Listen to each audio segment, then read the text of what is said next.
Welcome to Nutty Buddy Sports.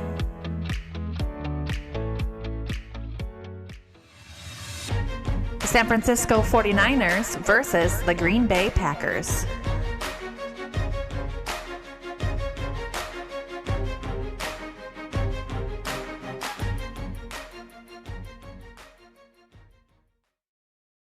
Does anybody know what that's a reference to, by the way? You're only a master of evil, LaFleur? No. I was thinking of Obi-Wan and Darth Vader, where he's like, I am the master now. And he's like, you're only the master of evil. Yeah, okay. Wrong podcast, Ryan. That's fair. The Great.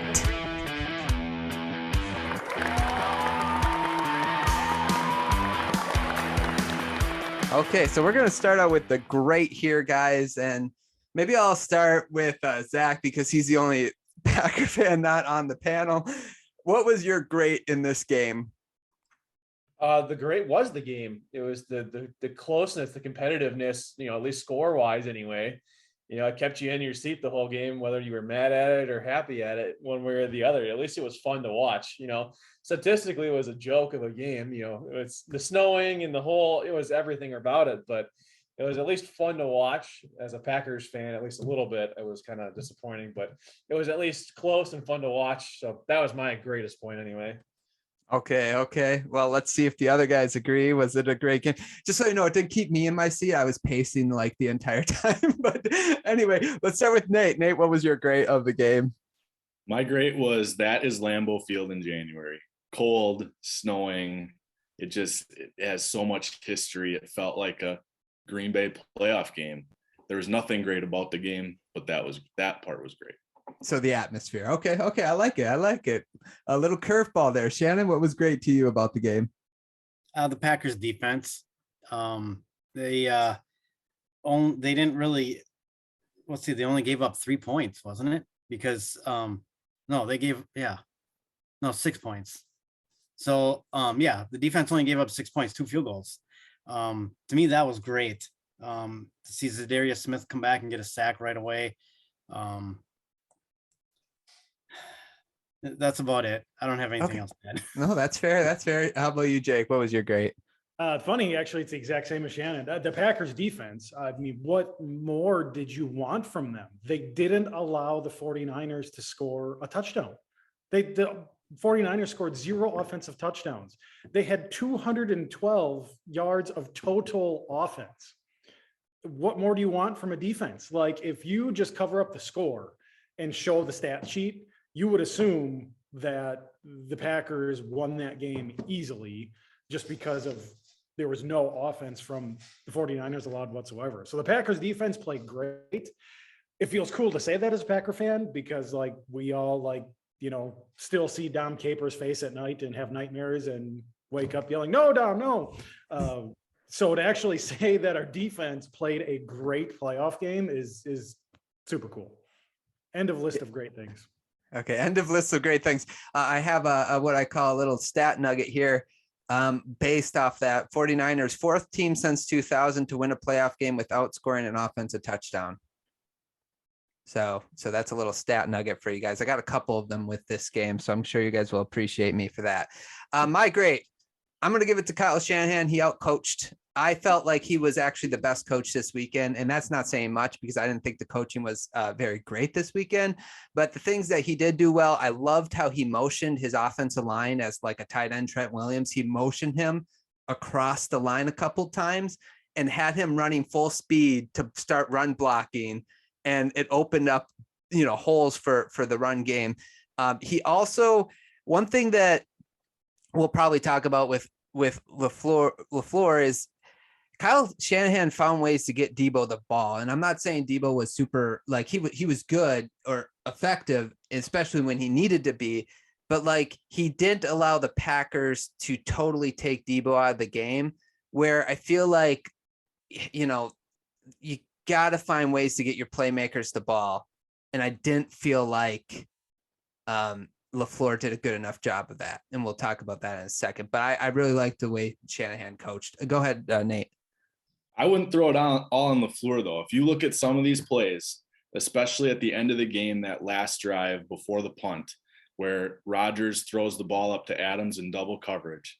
There were 4 receivers in that play. All 3 were open other than where Rodgers threw the ball. If you look at that play, Lazard's coming across the middle. There's not someone 20 yards with him.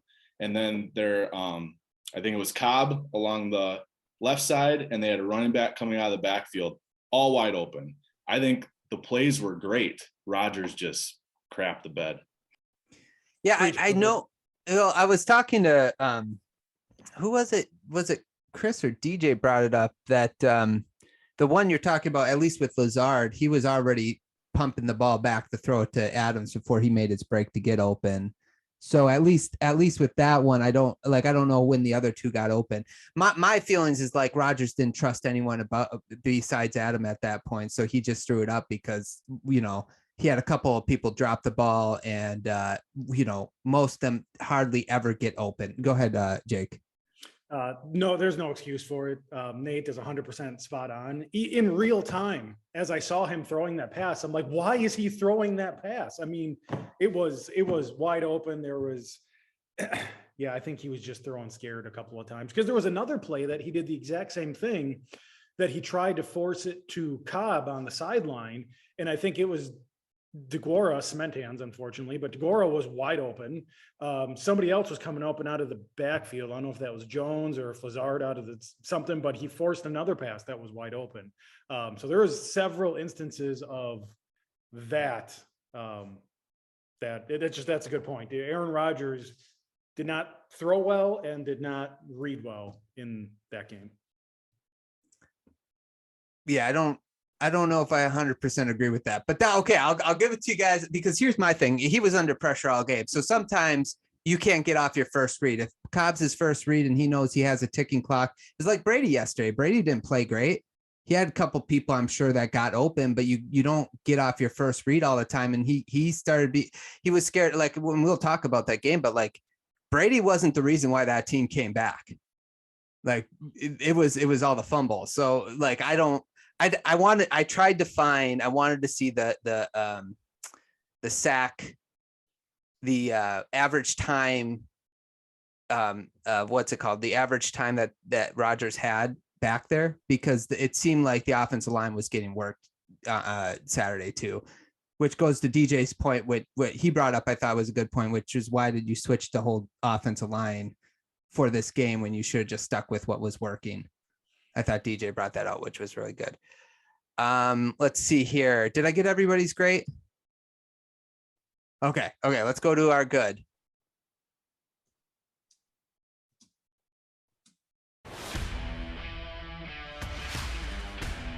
The good. That's okay. That's good. That's all right. That's okay. Okay, I'll talk about my good. I went with Deebo Samuel. He ran tough all game, even after he caught the ball. He created 77% of his yards after contact. So after the first hit, he got 77% of his yards. He played through injury. So you could see he was a little hobbled towards the end of the game, but he played through it. And then obviously that 3rd and 7 on that final drive, when he caught like that 3-yard like cut in route, he powered his way through the first down. I thought that was huge, obviously, because it set up the game helped set up the game-winning field goal. But so my good was Deebo Samuel. Let's see, Shannon, what was your good? Along with Deebo, I'm going to pick up on Aaron Jones here, because I think he played a great game. He looked good running the ball, and then he had that big long catch, which in the cold, the way he had to turn around and grab that when Rodgers threw that before, I believe it was before the end of the first half. I think it set him up. That was a great play. I thought Aaron Jones had a really good game. Yeah, he did play good. Yeah, he was good out there. Nate? My good was the Packers defense, kind of piggybacking off of the guys when they did it for their great. Packers had 5 3-and-outs, but doing it despite where the Niners were getting the ball. They got the ball on their 40, the 42, the 40, and the 50, 4 different possessions. So they had great field position, and just the defense held strong.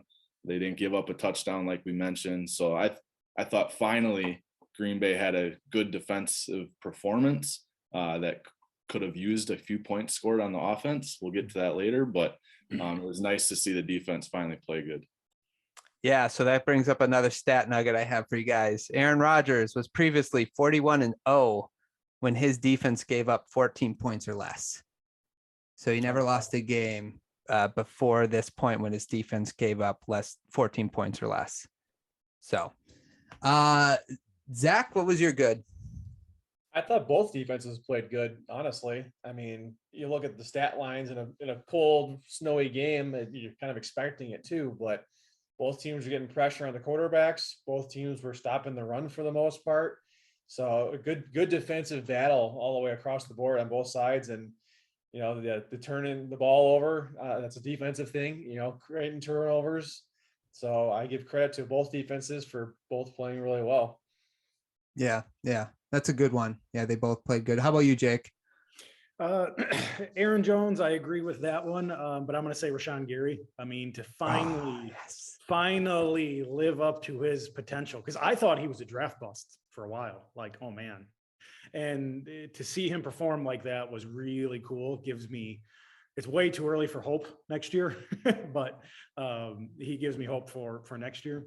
I do want to argue just real quick, the Deebo Samuel good. He had 83 yards on 13 touches. I mean, everybody is like putting him on this pedestal. And granted, when he did it was important, but I didn't think Deebo was that exciting yesterday to get off, to screw up your whole structure, Ryan. I apologize. No, that's fine. No, that's fine. I should have allowed anybody to rebuttal. No, I understand what you're saying. He had a total of 83 yards. Obviously, the defense was honing in on him. I think Shannon kind of made that point when we were even predicting the game. That's what the Green Bay defense should do. And I think running the ball, he wasn't as effective, but it's like he was running hard. Like, I don't know. I like, he broke tackles. He ran people over. I would just thought he was, other than Dylan, which we'll talk about in a second, I thought he was like the toughest guy on the field almost. Like, he was just running through things that he wouldn't. Go ahead, Zach. Well, I just was going to ask you guys, because I know Deebo got hurt at some point during the game. How much of the game did he actually miss?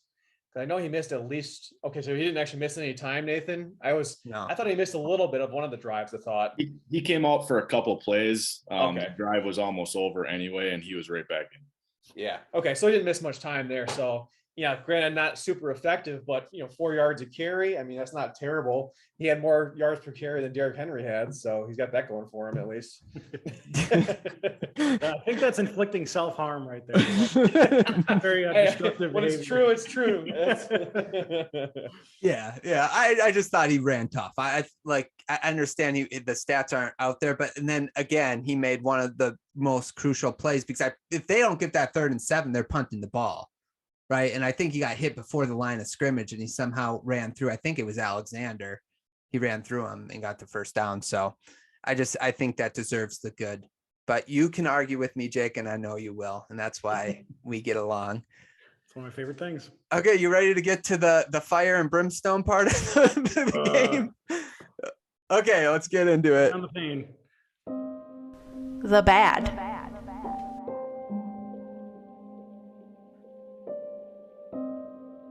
I think the music is very appropriate for this panel right here. A little sadness. I'll go first just because I'm not a Packer fan, so I'll just get mine out of the way. AJ Dillon getting hurt. I guess he got fractured ribs, is what I read. Really? Yeah, I know he wasn't running the ball necessarily effectively, but it goes with what Deebo, like, he was running hard. And when you're 250 pounds in the 4th quarter running the ball, when people are tired and they're cold and they don't want to get hit, I think he would have been super effective in the 4th quarter. And I really think the game plan for the Packers was to run them, or should have been to run them. Again, like we were talking on Wednesday, Shannon, and you were like, yeah, I think that AJ Dillon's going to be basically the best running back, because he's so big, he's hard to take down. And when it's cold, nobody wants to tackle when it gets to the 4th quarter. So I feel like that really hurt the Packers. And so it was bad to me that he got injured and we didn't get to see maybe what they could have done with him on the field. Zach, let's get your bad out of the way, and then we'll let these Packer backers vent a little bit. Go ahead, Zach. What was your bad of the? I was 100% with you on this, on AJ Dillon getting hurt. I thought he was supposed to be a crucial part of this offense, especially late in the game. Really pounding them, wearing them down in that super cold weather.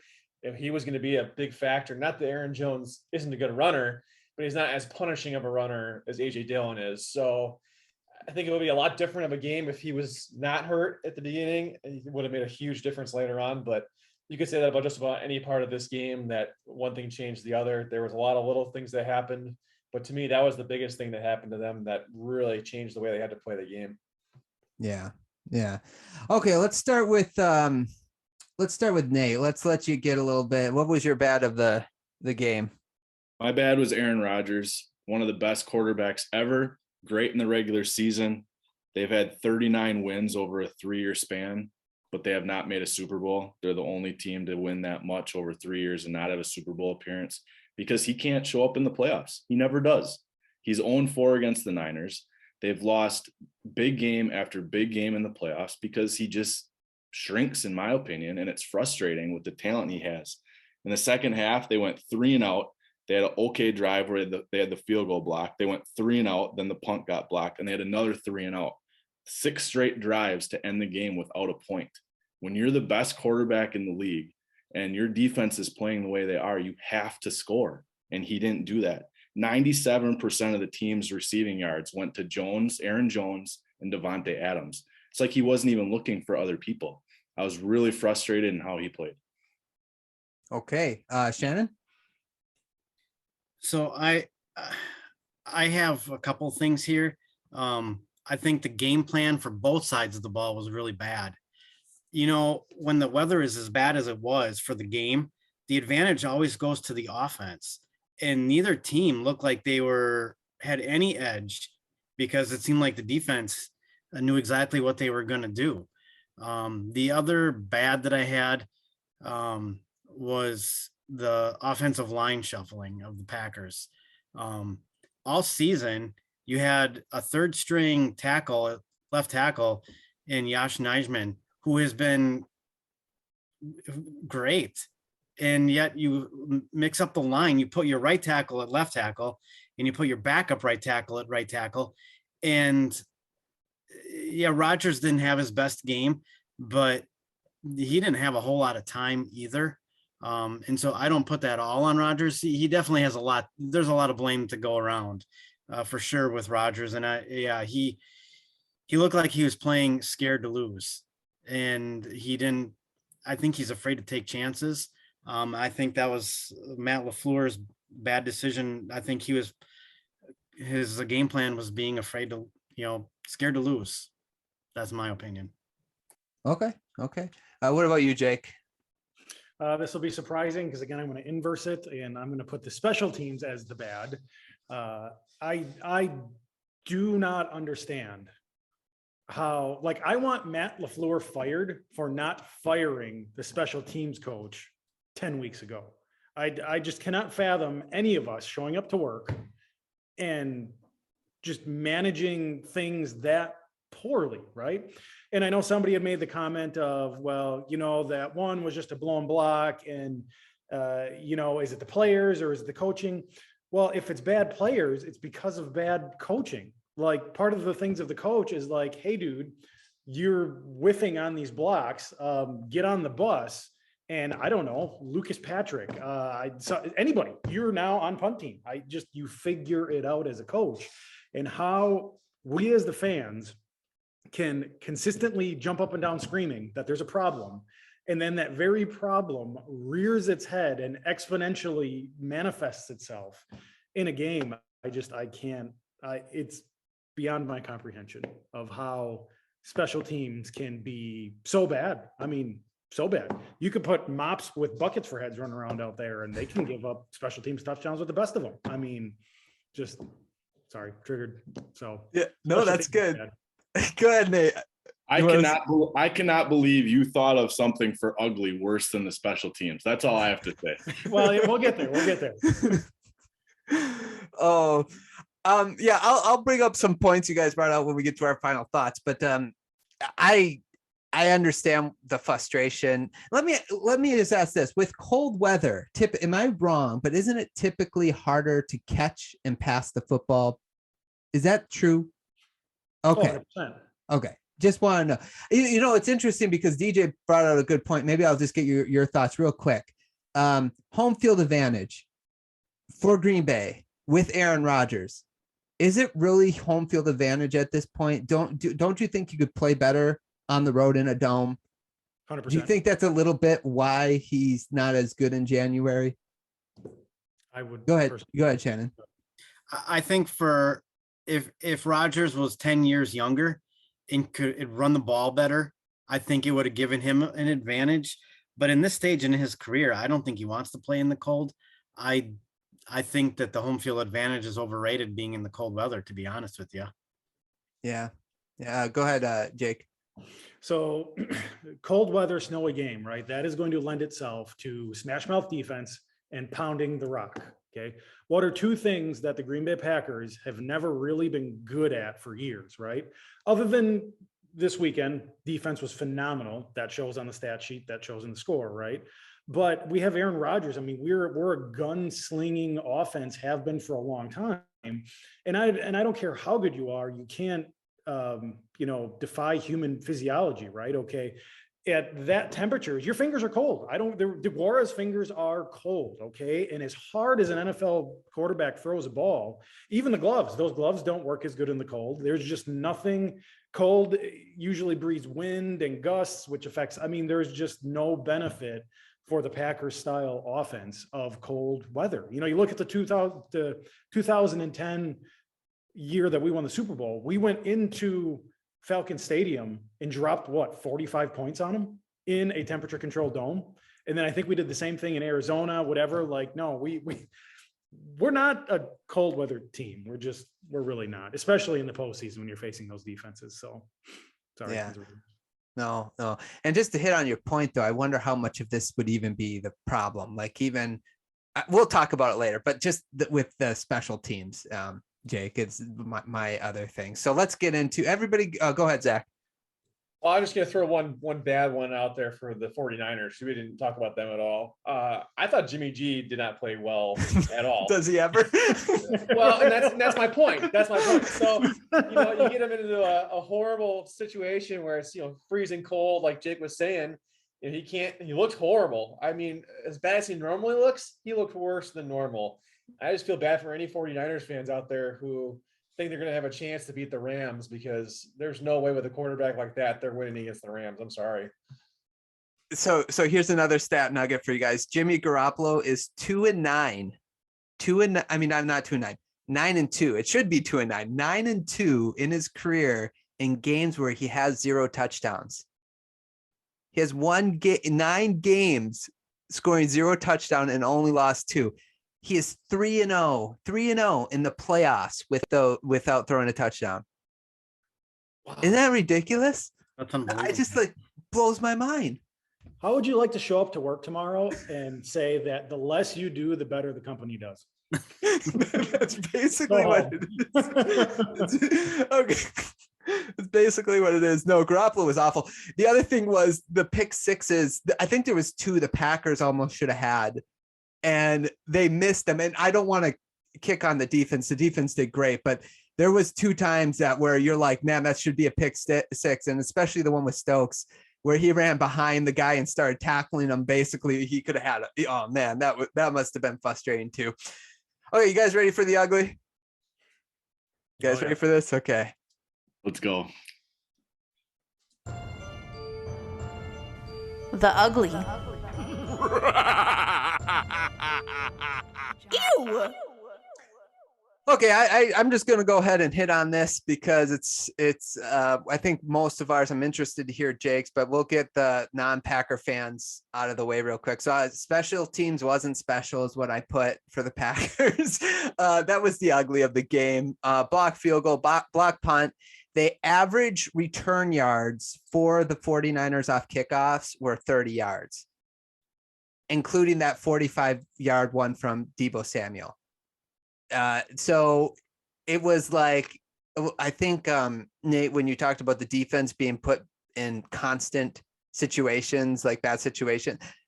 They started the ball basically on the 40-yard line every time. Like that special teams was awful. So that was my ugly of the game. Zach, what was yours? There's nothing else for me. That was probably one of the worst special teams performances I've ever seen in a game. We had a lot of really, really awesome games, and this is one of the worst games, just strictly because of the Packers special teams. And on the other side, it's a positive for the 49ers. I mean, they played amazing special teams, blocking those kicks, and I mean, give them some credit, maybe. I don't know, or is just the Packers that bad? I'm not sure which one it is, but it could be both. I don't know. I could be wrong, but I think the 49ers had like the 22nd ranked defense. I mean, special teams. It was like the 22nd. And then Kyle Shanahan kind of mentioned like, it's very rare we go into a game where our special teams is better than the one across the field. So I don't know if it was them being good or if the Packers are that bad. But the Packers are ranked last, so pretty much when they play, will be better. Yeah. Let's get Shannon. What was your ugly, Shannon? Yeah, it's the special teams. I mean, everyone knows it. It was so bad. They lost the game. This is an idea I have. So to fix the Green Bay Packers special teams, they have never allocated any actual special teams players. Like they need special teams. That's their job. I think they're too much into having better backups at a certain offensive or defensive position that they don't prioritize it enough. So, for every game, there's always the inactives, right? So the whole point of that is if you have injured players, then each team gets equalized for the game. You don't have injured guys go for the playoffs.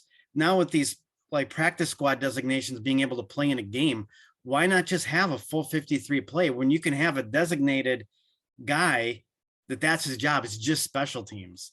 That it's just a way out there take on special teams. But yeah, special teams is, I can't even talk about it anymore. Yeah, no, it was bad. Nate, I'm going to let you go because I'm curious to hear Jake's, and I don't want him to throw us off track of the special teams. I'm pretty sure that's yours too. You want to go ahead and give us your ugly? The last 7 special teams coordinators for the Packers have lasted a year or like halfway through their second year and have been fired because it's been atrocious for years. And I don't know why we can't fix it. I love Crosby. He's been a great kicker forever, but this year he's led the NFL with 9 missed field goals and 3 of them have been blocked. That's a problem with your kicking. That's a problem with your holding. It was just overall horrible. You mentioned it, the field position they were giving up. It's a good thing they had a defense. Otherwise, it could have gotten out of control. It's so frustrating to know that you are in such a good position to win despite playing bad and just have bad plays like that block that turned into a touchdown happen. It's frustrating. It's a part of the game that I think gets overlooked a lot, but we saw this weekend when you're not good, it can really kill your team. Yeah. No, that's a great point, Nate. They played good enough to win that game. Like I know that the Packers didn't play, like even the offense didn't play great, but they played good enough to win if your special teams doesn't stink. Rodgers isn't getting no hate today if the special teams doesn't do what they did. Now people will be like Rodgers has to play better, but they're not going to be like he totally, pooped the bed. You go ahead, Nate.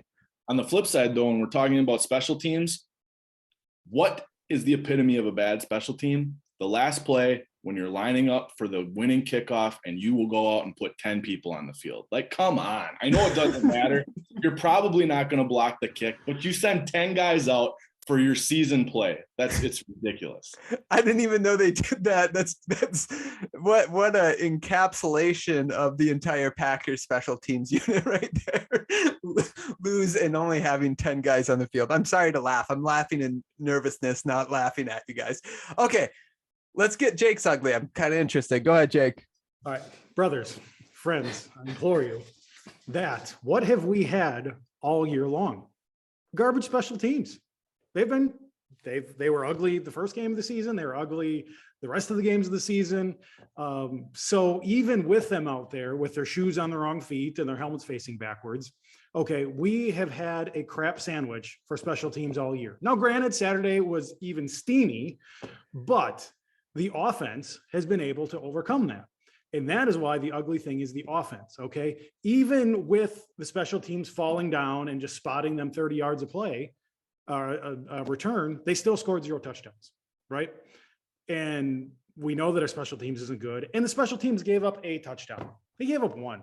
Really, we can't overcome a single special teams touchdown with our 110 octane Aaron Rodgers, Aaron Jones, Devontae Adams offense. Really, we can't make that happen. So that's why my ugly is the whole offense and the offensive line that was garbage. I mean, getting beat around the outside, that Rodgers was taking really 3-step drops because he'd take 5, but then immediately have to step up 2 to, not get murdered by Bosa coming around the side. So the offensive line was garbage. Them changing the offensive line was garbage, as you guys alluded to. People not being able to get open, but then when they did get open, Rodgers not finding them. I can't really, other than Aaron Jones, I can't find a really single redeeming quality as far as the offense goes. I mean, special teams didn't lose us that game. The offense not being able to score to support a defense that gave up 0 touchdowns. That is what lost the Packers the game. So there's your ugly, your offense. Well, yeah, I would just fight back a little bit on that, because if the offense gets the team into field goal range, you got to make it wasn't even, how long of the field goal was that? It was like 40 yards, right? It wasn't that long. I mean, you say the offense has to score points. Well, part of scoring points is field goals. I mean, you take if they kick that and make that field goal before halftime, I think the Packers win because there's no way the 49ers are scoring more than 10 points. I mean, I know they scored 13, but I don't think they score past 10 if they get that field goal in. Nate?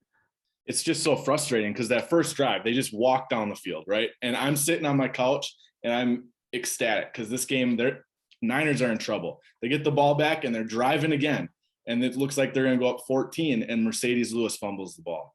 And that was the last time the offense looked capable of doing anything. So it just it's frustrating that one little play can just, I don't know if it got in their head, if the weather got in their head, I don't know what it is, but to look that strong at the beginning and then just stop doing the things that got you to that point.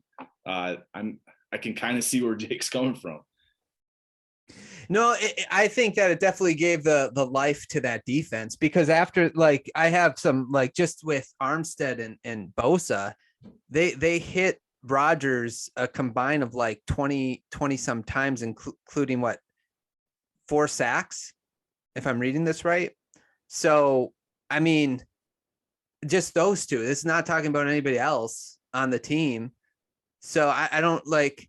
I feel like it gave him life. And I think Rodgers, there was a couple times where some people dropped the ball. He wasn't on point at all, but that backup tight end dropped the ball. And I think when we go to that last play that you talked about earlier, Nate, I just think he thought, I'm going to give my best player the chance to catch the ball here because I can't trust anyone else. And that's the way I felt. He was like, I'm punting the ball basically here.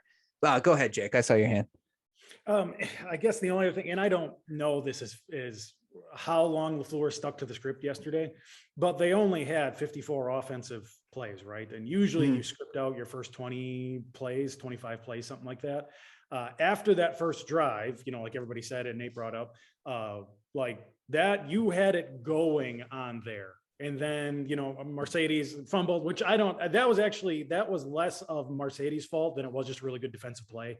Linebacker coming in, punched the ball, nailed it. That's really tough to hang on to that football. So I don't really hold that against Mercedes Lewis. But, when you found some special sauce there is I think LaFleur can take too long to come off of script, right? Because if you script your 20 plays, that's almost the whole first half, depending on the flow of the game. And in this case, that was about like that. So if you find a sauce that's working, let's just kind of rock and roll with that a little bit more rather than continuing down the script. And then all of a sudden it's the third quarter and, oh shoot, we're in trouble. Yeah. Yeah, that's actually going to get a little bit into my final thoughts. Are you guys ready? Are we good about the ugly before we get into our final thoughts? Okay, let's get into our final thoughts. Okay, let's start with Zach. Zach, what's your final thoughts about this game? Do you have any? Not really. We covered it pretty well. It's going to be interesting offseason to see what the Packers do. And I think it's going to be an interesting game against the Rams for the Niners. I think that they're really going to show their true colors. And we're going to find out one way or another whether they're supposed to be in the Super Bowl or not. I think the Rams are going to be the team that hands it to them, and they're going to realize how bad they actually are. Please don't do that. Don't be that confident. Okay. This is what happened with the Packers last week. I felt like we all remember picked what I the called Packers. the Titans game though? What I said the Titans 50-50. And guess what? It came down to the last second field goal. So it was pretty close. Final thoughts, Shannon? Okay, so the Green Bay Packers have been in the NFC Championship game this is the divisional round, but they've been in the playoffs three years in a row. So the first year in 2019, they made it to the NFC Championship game. No one expected them to get that far. And you can understand, yeah, they were maybe a little bit short. Last year in 2020, they expected to win, and they laid an egg in the championship game. This year, Aaron Rodgers decides to come back and gets everything that he wanted, a say in everything. He brings back Randall Cobb. Randall Cobb did he even have a catch in the game? Where was he? This was the year, and the expectations were so high. And now you're going into the offseason, you're thinking, like, what can they do to make it better, to get over the hump?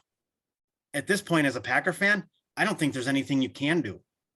I think that maybe it's time. Maybe it's time that Aaron Rodgers goes somewhere else, and it's time to let Jordan Love take the reins and start over and see if he can get over the hump. Because at this point, I think the Packers would have a better shot with low expectations squeaking into the playoffs than having all these high expectations and playing scared. I think that it's time to move on. Okay, then we're pretty strong. Nate? I agree with Shannon. This was the year. This was the last hurrah, because next year they are 44 million over the cap. They are not going to be able to bring back Adams unless it's a franchise tag. They're not going to be able to bring back Preston Smith. Cobb's gone. There's other players that are gone. Rodgers doesn't want to be there. This was it. It didn't happen. You were supposed to go to the Super Bowl this year. When you have a team that was that good all season, clearly better than everyone you're playing, you have to take advantage of it. They're all gone. Next year's a rebuild. I hate to say that, but it's going to happen. Get what you can for Rodgers, get some picks. I mean, he doesn't want to be there. He didn't want to come back this year. You did everything you could, and you can't even win one playoff game. That's why I'm so upset about it, because who knows what's coming next. We've seen Jordan Love play. He's not good. I hate to say it. He's not the answer. We're going to be in a little bit of a purgatory here. So that's why I was frustrated with this year, because it was supposed to be a go to the Super Bowl, get your Super Bowl, let Rodgers go off because he's going to leave anyway. And then you got that. But we're in for some rough years here as a Packer fan, I think. Yeah, there's a team in South Florida that might be willing to give a couple picks for that Hall of Fame quarterback that you got. Jake, final thoughts? Boy, I don't know that I can say it any better than what Nate just did. I mean, that is spot on. I agree with every word of that statement. I don't understand why it's an intrinsic problem within the franchise, a systemic problem. 23 playoff appearances since 93, I think, 23, something like that. It's around there. 3 Super Bowl trips, 2 wins in 23 postseason appearances with 2 of the greatest quarterbacks to ever play the game. Why?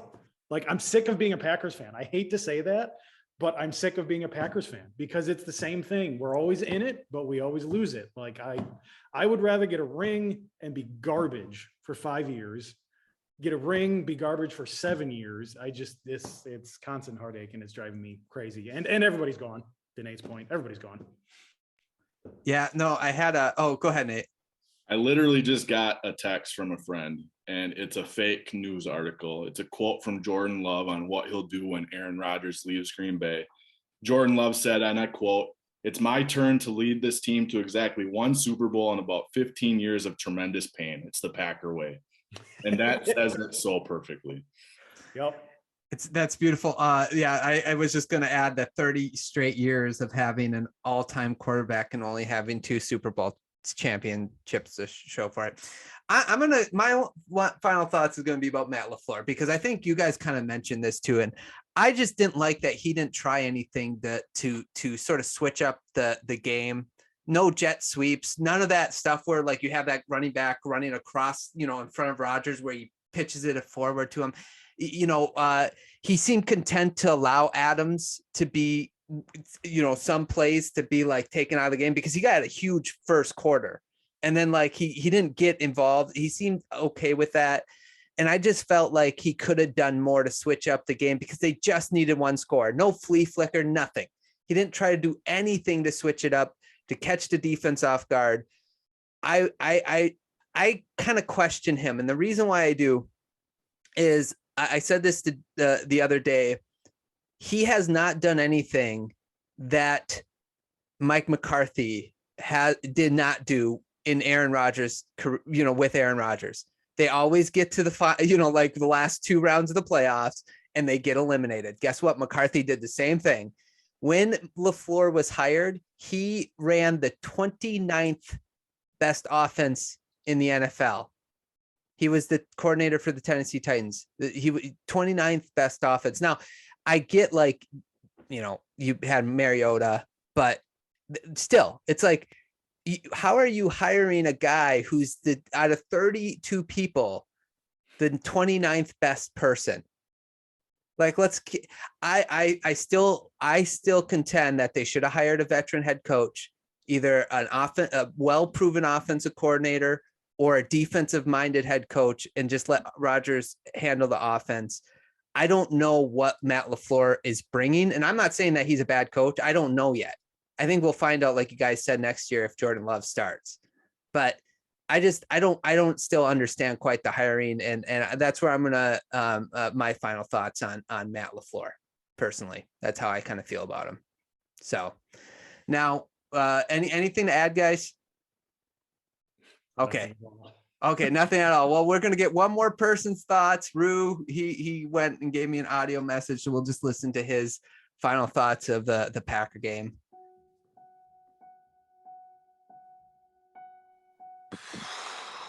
Well, that, my friends, was a loss for the ages, is what I would like to say if it wasn't every year the same horrible loss. So yeah, it was brutal, even worse to watch. I don't feel as bad as I think I would if I was Avery, to be completely honest, because at least the Bills look amazing and the Packers looked inept offensively, with supposedly one of the best quarterbacks of all time. A lot of injuries, but everybody's got that. So I can't blame it on that. Defense played incredible. Special teams, not sure how that guy still has a job, that coordinator. But they also don't really give him any good players. So, I don't know. It's pretty rough to do, rough to take.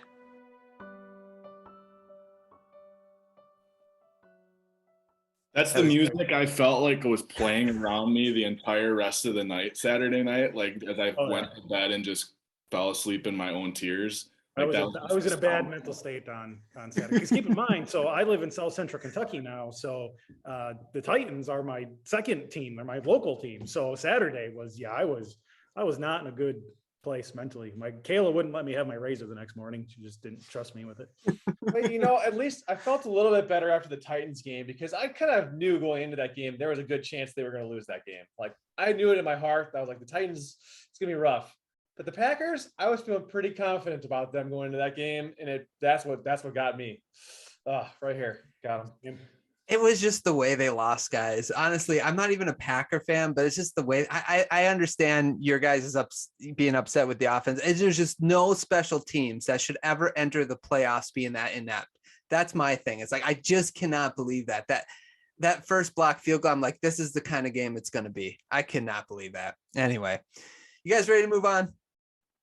Okay. It must be.